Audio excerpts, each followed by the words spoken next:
Halo, selamat berjumpa lagi dalam cerita anak bersama Papa Hendra dan Lawika Serda. Iya, kita berdua akan membacakan cerita untuk adik-adik di rumah. Judulnya Putri Seorang Pengemis. Dan Chloe sudah menyiapkan buku untuk kita baca bersama-sama.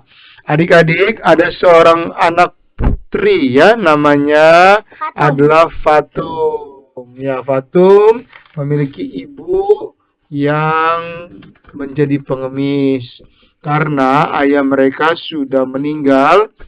Ayah Fatum sudah meninggal sehingga mereka tidak mempunyai sumber penghasilan, makanya ibunya pergi mengemis. Nah, suatu hari ibu Fatum pulang membawa sedikit beras dan daging.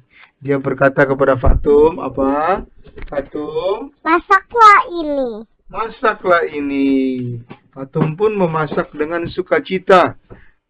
Meski dia hidup miskin, tetapi Fatum tidak berkeluh kesah. Dia juga pintar untuk memasak karena dia tahu kalau memasak itu dapat membuat dia bisa menjadi tidak lapar.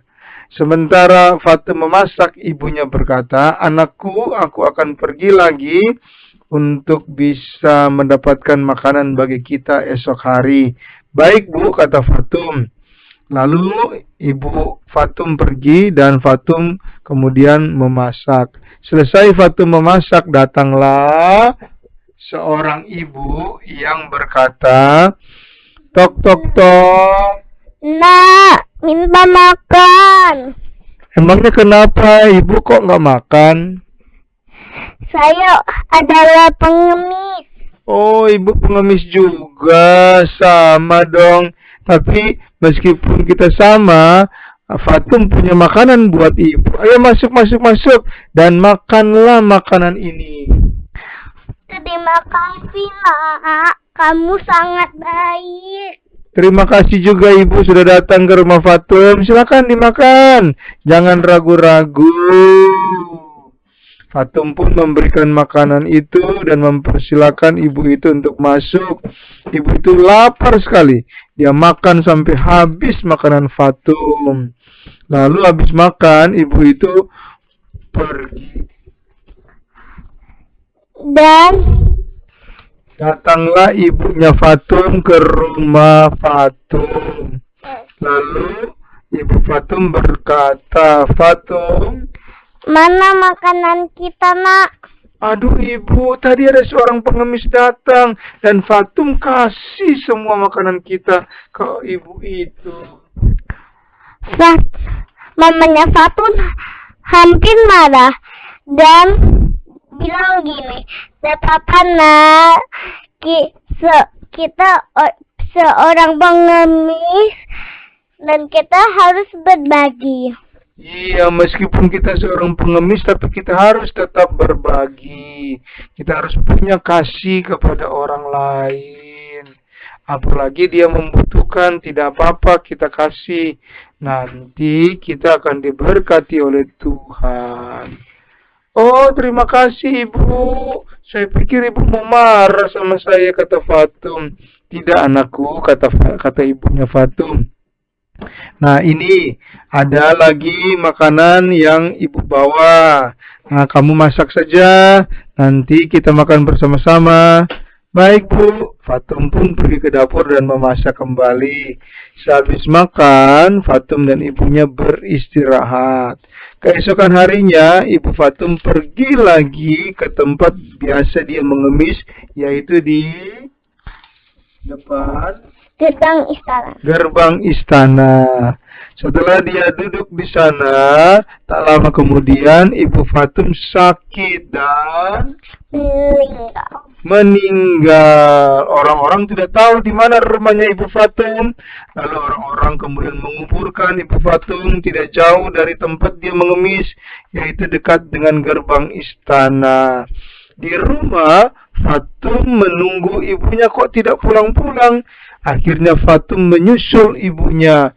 Lalu dia pergi ke sana kemari dan dia ingat bahwa ibunya suka mengemis di depan gerbang istana. Lalu dia pergi ke depan gerbang istana. Tidak tahunya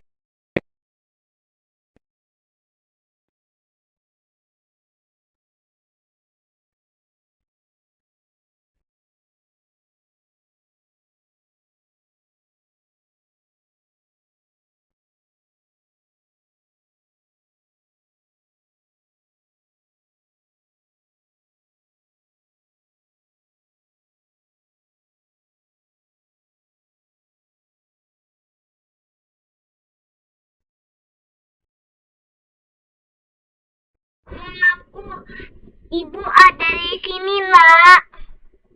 iya, akhirnya Fatum kemudian menangis karena dia melihat bahwa ibunya sudah tidak ada lagi.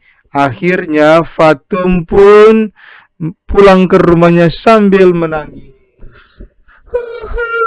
Ibuku sudah meninggal, bapakku sudah meninggal, aku tinggal sendirian.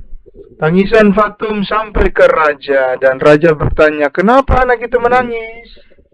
Dia mamanya sudah mati. Bapaknya juga sudah mati, jadi dia tinggal sendirian. Aduh, kasihan, kata raja. Kamu jadi putriku saja. Iya, nah Fatum tinggal di sana saja ya, jadi putriku ya. Fatum pun berkata. Iya saja. Fatum senang sekali karena dia sekarang sudah bisa tinggal di istana. Dan yang paling penting dia dekat dengan bunga-bunga tempat makam ibunya berada. Lalu begitu dia sampai di istana, tiba-tiba di istana itu dia bertemu dengan seorang ibu yang berkata, "Anakku, engkau yang menolong ibu tadi." Ternyata ibu itu adalah ibu dari raja. Jadi ternyata tanpa sepengetahuan Fatum, dia telah menolong ibu raja yang menyamar jadi pengemis. Dan akhirnya Fatum sendiri menjadi putri raja. Nah adik-adik, kalau kamu bertemu dengan orang yang kesusahan, tolong dibantu ya. Siapa tahu itu adalah rencana Tuhan, nanti suatu saat akan menolong kamu juga. Kamu harus saling mengasihi ya adik-adik. Iya ya, adik-adik. Harus saling sayang kepada semua orang dan sayang kepada Papa, Mama, Cece, dan adik-adik semua. Oke, sampai di sini cerita Papa Hendra dan Chloe. Sampai sama Tuhan Yesus. Iya, bersama Tuhan Yesus kita akan berjumpa lagi.